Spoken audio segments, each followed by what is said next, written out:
নামাজের জন্য আজকে আমরা অনেক অজুহাত খুঁজি। একটু কাজের মধ্যে ব্যস্ত থাকলে নামাজকে ছেড়ে দিই, একটু শরীর অসুস্থ হলে নামাজকে ছেড়ে দিই। দুনিয়ার বুকে অনেক আল্লাহর বান্দাকে দেখেছেন যাদের দুটো হাত নাই তবুও নামাজ পড়ে, যাদের দুটো পা নাই তবুও নামাজ পড়ে, যারা দুই চোখে অন্ধ তারা তবুও নামাজ পড়ে, যারা যানবাহনে সফর করে তবুও নামাজ পড়ে, যারা হসপিটালের মধ্যে অনেক অসুস্থতা অবস্থায় তবুও তারা হসপিটালে নামাজ পড়ে।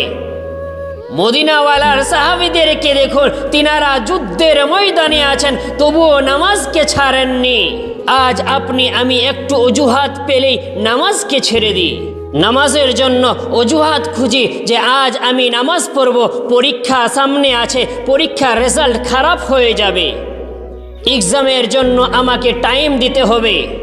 নামাজের জন্য অজুহাত খুঁজি, অফিসে টাইম হয়ে গেল, সময় মতো আমাকে অফিসে পৌঁছাতে হবে, না হলে সময় মতো যদি আমি অফিসে না পৌঁছাই তাহলে আমাকে অফিসের মালিক আমাকে অফিসে রাখবে না। হে মুসলমান, আপনি একটু ভেবে দেখুন যে দুনিয়াটার মালিক, যে দুনিয়াটাকে সৃষ্টি করেছেন, সে যদি তোমাকে দুনিয়ার মধ্যেই না রাখে তাহলে তুমি অফিস যাবে কিভাবে বলো তো? তার জন্য বলছি, নামাজের জন্য অজুহাত করে কোনো লাভ হবে না। আল্লাহর কোরআন বলছে, ইন্না সলাতা কানাত আলাল মুমিনিনা কিতাবান মাওকুতান, নিশ্চয় নির্দিষ্ট সময়ে মুসলমানদের উপর নামাজ ফরজ।